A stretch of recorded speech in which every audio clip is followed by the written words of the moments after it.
Bien, buenas tardes, hermanos. Dios me los bendiga a todos. Que el Señor añada bendición sobre bendición a cada uno de los que están aquí presentes y a los que nos ven por este medio. Sea nuestro saludo fraterno, amoroso a todos los que pueden de alguna manera contactarnos por esta vía. Vamos a seguir el tema de la salvación, la doctrina de la salvación, la soteriología. Y de lo que hemos hablado hasta ahora, hemos tocado el tema de la justificación, ¿verdad? Dios declara al hombre sin culpa, justo delante de Dios, porque su pena, el acta de decretos que le era contraria, como dice Pablo a los Colosenses, ha sido quitada. Está vacía, está limpia, las hojas están en blanco. Segundo, lo que ha sido el amor de Dios. Y tercero, lo que ha sido el perdón de Dios. O sea, tiene que haber, o tuvo que haber un perdón para que hubiese una justificación. Y tuvo que haber un amor que movió al perdón. ¿Me entienden? Miren la cadena. ¿Quién movió el perdón? El amor. El amor de Dios. ¿Se acuerdan cuando les dije que lo que hace digno una obra es la motivación? ¿Qué fue el móvil de tal obra? El amor. Entonces el amor de Dios ha sido el móvil de la justificación, del perdón del hombre y su justificación. Cada uno de estos aspectos que le estoy hablando y que voy a seguir hablándoles, va a hablar acerca de lo que define el apóstol Pedro como la multiforme gracia de Dios. Tiene muchas aristas la gracia de Dios. Y después hablaremos sobre la doctrina de la gracia. ¿Ok? Pero esta arista de la que vamos a hablar hoy, voy a hablar de la redención. De la redención. Esta palabra en griego es la palabra agorazo.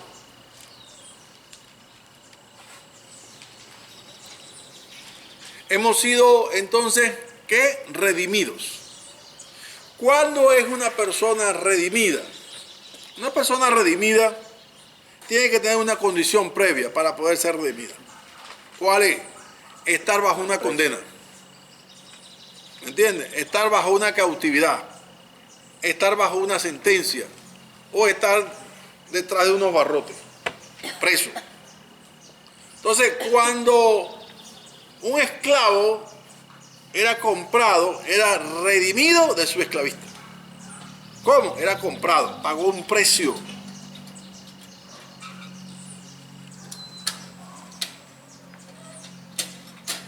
Si ustedes buscan en Colosenses capítulo 1, verso 14, ahí muestra Pablo exactamente lo que Dios hizo desde el verso 13 y 14. En el verso 13 dice que Dios nos trasladó de la potestad de las tinieblas Y trasladaron al reino de su amado Hijo. ¿Y qué dice el 14? en quien tenemos redención por su sangre, el perdón de pecados. ¿Me entiendes? Fíjense esto, ¿no? En quien tenemos redención. Quite la palabra redención, porque a veces no se entiende en el lenguaje castellano occidental nuestro, no es muy común. ¿Qué significa? Quite la palabra redención. ¿Qué otra palabra colocaríamos, escribiríamos ahí? Sus versiones, ¿qué dicen? Salvación. Ahí dice salvación. Libertad. Salvación, rescate. Ya dice nos salvó. Nos salvó. Nos ha librado de la potestad de las tinieblas. Nuestros pecados. Ok. Fíjense esto, mire. Esa palabra, redención, está explicada en el verso anterior. ¿Por qué? Porque el hombre ha estado en un estado de cautividad. ¿Me entiendes? Cautivo quiere decir preso. El que hace pecado, ¿qué dice la palabra? Esclavo es del pecado. ¿Eh? Entonces nuestra conducta, nuestra condición era esclavo. ¿Y qué dice en el verso 13? Dice que nos libertó. Dice así, ¿verdad? Nos libró de la potestad de las tinieblas. Nos libró, quiere decir, quitó las cadenas, nos sacó de la cárcel, nos libró de ahí y nos trasladó al reino de su amado Hijo. Esa obra de libertad es redimir. Y ambas son pasivas. Y O sea, no tiene nada que ver la persona. todas las palabras que vamos a hablar acerca de la soteriología son el sujeto en condición pasiva. Siempre la acción del verbo actúa sobre él. Es Dios quien nos redimió. Ahora miren esto, hermano. Hay algo que es importante. Yo quiero que la palabra de Dios en verdad se nos meta bien dentro en nuestro corazón. Y es que cuando Dios redime algo, ¿qué acabamos de decir que hace?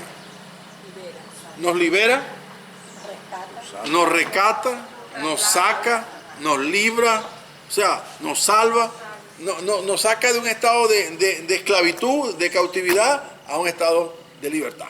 Quiere decir que el precio que había que pagar, que es otro aspecto, el precio que había que pagar por nuestra libertad, Él lo pagó. Amén. Por lo tanto, jamás puede ser esclavo, otra vez. ¿Me entiendes qué quiere decir?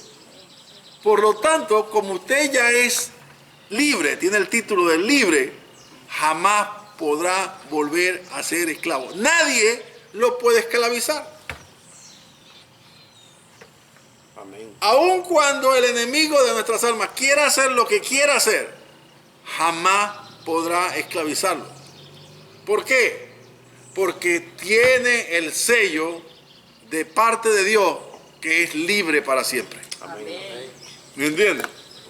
Porque donde dice la palabra que donde habita el Espíritu de Dios, Hay libertad. hay libertad, hay redención, ¿me entiendes?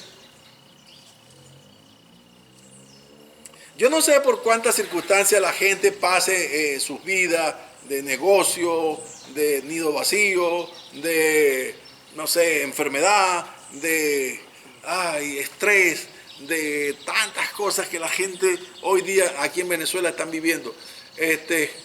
Y en algún momento duden y digan, "Ay, es que Dios no hace nada. No vienen los gringos, no viene Los Ángeles, no viene nadie, aquí no pasa nada, aquí lo que vamos es a permanecer como Cuba". Mira así. Nunca diga Israel que Dios le ha abandonado. ¿Se acuerdan? En Isaías dice así. Nunca digas eso. Porque hay algo que los creyentes deben saber. Si en algún momento le pasa eso por la cabeza, debe saber que el que no escatimó ni a su propio Hijo, sino que lo entregó por ti y por mí, dice así: ¿cómo no nos dará también con Él todas las cosas? Lo que pasa es que seguimos todavía viviendo en una dirección horizontal, y dice la palabra que debemos tener los ojos puestos arriba, en el cielo, donde está Cristo, donde esperamos nuestro Salvador. Y dice que con esta redención Dios nos ha bendecido con toda bendición espiritual en los lugares celestiales. En otra palabra, dice también que por esto nosotros estamos completos. Completos, no nos falta nada. Amén. Por eso el Señor le dijo a Pablo: bástate mi gracia. Bástate mi gracia. Un predicador dijo una vez en la iglesia, dijo: lo que Dios ha hecho, solamente Dios lo podía hacer. Lo que Dios ha hecho, solamente Dios lo podía hacer. Porque ningún hombre podía salvar su propia alma. Solamente Dios podía salvarla. Así que puede estar tranquilo aun cuando las circunstancias sean adversas, aun cuando su barquita, como dice, bambolee de un lado a otro, no se va a hundir. Porque Dios sostiene la vida del creyente, ¿me entiendes? Amén. Amén. Gloria a Dios. Vamos a buscar otro pasaje para aderezar más Gálatas 3:13 y Tito 2:14. En Gálatas 3:13, ¿qué dice? Cristo nos redimió de la maldición de la ley, hecho por nosotros maldición, porque está escrito, maldito todo el que es colgado en un madero. Fíjense esto, cuando Pablo dice, Cristo nos redimió de la maldición de la ley. ¿Sabe por qué dice eso? ¿Dónde está la maldición de la ley sobre el creyente? Tenemos que leer Romanos capítulo 7. ¿Qué dice Romanos 7? No hay hombre que pueda cumplir la ley. Y esa maldición es una condena. Y todos están bajo condenación. No hay manera. O sea, no hay hombre en la tierra, o no ha habido hombre que por la ley hubiese sido redimido. Porque si hubiese sido redimido, entonces no hubiese sido necesario Cristo. No hubiese sido abolido aquello para establecer lo nuevo. Al no haber a alguien que pudiera ser redimido o justificado por las obras de la ley, Pablo lo aclara muy explícitamente, que nadie por las obras de la ley fue justificado. Entonces era necesario el plan B, que es la redención por la ley de la fe, la justicia por medio de la fe. Pablo dijo allá a los romanos, porque en el Evangelio de Dios, la justicia de Dios se revela por fe y para fe. Como está escrito, el justo por la fe vivirá. Entonces, cuando yo leo estas cosas, ¿verdad? Me edifican, fortalecen. Y como dentro de la célula hay gente que está deseosa de escuchar la palabra, usted tiene que hablarles con pasión, con ánimo, ¿me entiende? Con alegría, con convicción de estar viviendo lo que está enseñando. No como un teólogo que conoce bien, un erudito bíblico que conoce, no, eso no transmite nada. Que llegue el mensaje. Que llegue. ¿Me entiendes? Yo jamás podía pensar que esto me podía haber pasado. Jamás. Y por eso vivo siempre. Como dice la palabra, bienaventurados los que lloran. Los eruditos dicen que el que llora no es por el pecado que ha cometido, sino por el pecado que cometió en su ignorancia. Eso se refiere al arrepentimiento, Señor. Tantas cosas que hice en mi ignorancia, ¿cuántas veces no te ofendí? Yo creo que cada vez que respiraba te ofendía, Señor. Dice, ya, tranquilo. Bienaventurados los que lloran, porque ellos recibirán consolación. Y esa es la consolación que nosotros hemos recibido y con la cual consolamos a otros para que sean consolados en Cristo. Así dijo Pablo, algo así, ¿verdad? Entonces, y el otro pasaje que decíamos, ¿cuál era? Tito 2:14. Tito 2:14. Por favor. Quien se dio a sí mismo por nosotros para redimirnos de toda iniquidad y purificar para sí un pueblo propio, celoso de buenas obras. Wow. No tomen la letra, o sea, ¿cómo decir? Es como cuando se me viene a la mente, cuando uno agarra la pasta, ¿me entiende? Los fettuccines y se lo lleva a la boca. Está bien bueno.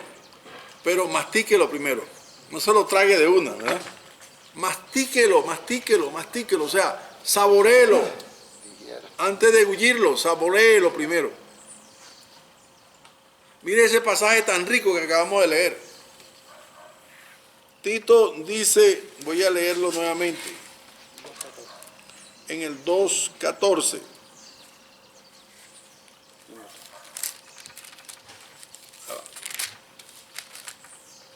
En el 2:14. Él se entregó por nosotros para rescatarnos de toda maldad. Ese rescate es ese. Y purificar para sí a un pueblo elegido. Y me encanta esa palabra. Celoso. Si algo debe tener un creyente, es celo. Pero no el celo carnal, que si ve a la novia, que si está mirando a otro, ¿por qué está mirando para allá? ¿Me entiendes? No. Si ve a la esposa o el esposo que mira para otro lado, ¿qué estás viendo tú? Déjame ver para ver el celular que escribiste. No, ese es celo carnal, ese es un celo vulgar. Pablo le dijo a los corintios, porque os celo con celo santo, con celo de Dios. Por eso cuando uno conoce la naturaleza de Dios, sabe que Dios es un Dios celoso, dice allá en Éxodo 20. Porque yo soy Jehová vuestro Dios celoso. ¿De qué? ¿Cuál es el celo de Dios? Que su pueblo no se contamine. ¿Me entiende? Como cuando una madre viste al hijo, a la hija, y van a salir en la tarde, cuidado, no te ensucies. Mira, anda pendiente que aquel vestidito no se vaya a ensuciar. Y el muchacho aquel ni pendiente, esa para tirarse en el suelo, hace lo que sea, con tal y jugar. Él no sabe que debe ser cuidadoso de su vestido. Por lo caro, por lo limpio, por X. Bueno, Dios es Dios celoso. Celoso. Y como Dios es celoso y Él transfiere ese carácter al pueblo elegido, el pueblo elegido, en consecuencia, tiene que ser Celos. celoso. ¿De qué? De lo bueno, de las buenas obras, no de la inmundicia del mundo. El verdadero pueblo elegido de Dios le asquea al mundo. Le asquea al mundo. Debe ser como un israelita que ve a Auschwitz o esos lugares de confinamiento y homicidio colectivo, de genocidios que habían allá en Polonia, en Austria, en Alemania, donde mataron a aquellos. ¿Cómo lo veo un judío hoy eso? Que es el hijo o el nieto del que murió ahí. Lo ven como una caldera del diablo, como algo asqueroso, porque ahí estuvieron como esclavos y ahí morían día tras día. Bueno, así tenemos que ver el mundo, con ese mismo asco. La palabra dice aborrecer, y aborrecer significa mantener allá a la distancia, para que no nos contamine. Entonces, esta es otra arista de la multiforme gracia de Dios. Óigame, otra cosa que tenemos que ver en la conjugación de los verbos es el tiempo del verbo. ¿Ven algo común en el tiempo de los verbos? Siempre es pasado. O sea, es un hecho consumado. No es que vas a ser libre, es que ya eres libre. Amén. No es que vas a ser justificado, es que ya fuiste justificado. ¿Me entiendes? Y tú no puedes ir a juicio por algo que ya fuiste absuelto. Yo quiero que, de alguna manera, no sé cómo, a veces quisiera voltearme como cuando uno voltea la media, ¿no? O sea, y transmitirle la necesidad de tener esta convicción. Y es una convicción fría. Tiene que ser una convicción apasionada. ¿Me entiendes? Porque tenemos que vivir lo que realmente Dios ha hecho por nosotros. Porque estamos así como que esperamos la salvación de Dios. ¿Qué salvación estás esperando? La única salvación que estás esperando, que dice la palabra de Dios, es la redención del cuerpo. ¿Me entiendes? Cuando esto mortal sea transformado en lo inmortal y esto corruptible en incorrupción, entonces ya está. El último bastión fue destruido, que es la muerte. Pero nosotros, donde quiera que vayamos, tenemos que ser luz. Amén. Tenemos que tener convicción. Tenemos que tener plena autoridad para hablar de lo que estamos hablando. Que yo he sido redimido. Él me libertó. ¿Me entiendes? Nadie me puede comprar, nadie me puede amarrar, nadie me puede sujetar, sino el que me sujetó a él me debo. Porque si antes era un esclavo del pecado, ahora soy un esclavo de la justicia de Dios. Amén. Estaba buscando ahorita el sinónimo de celos. Y habla de fuerte interés o devoción. Un Sí. entusiasmo intenso, un fervor, una energía intensa. Bueno, eso es todo lo que estoy tratando de mostrarles a ustedes, ¿no? De ese celo, de que no haya nada que los contamine. Pablo le habló a los Gálatas y le dijo: oh Gálatas insensatos, ¿quién os contaminó? No le crean a todo mundo que venga a hablarles o que oigan por la radio o la televisión cualquier loco eso que no le crean a todo mundo. Para eso Dios le ha dado profeta dentro de su pueblo, para eso Dios le ha dado su espíritu, para eso Dios le ha dado su palabra, para que como los hermanos de Berea ustedes comprueben por la palabra que escucha o el mensaje que escucha. Bueno, hermanos, hasta aquí queda el estudio de hoy. Entonces, esta lista más de la salvación es la palabra redimir, la palabra agorazo. Vaya y transmítale a otro que la gracia de Dios, cuando viene a nuestra vida, hay un aspecto que es importante señalar, es que hemos sido redimidos por la sangre de Cristo. Amén. Que el Señor les bendiga y les guarde donde quiera que estén. Amén. Un abrazo.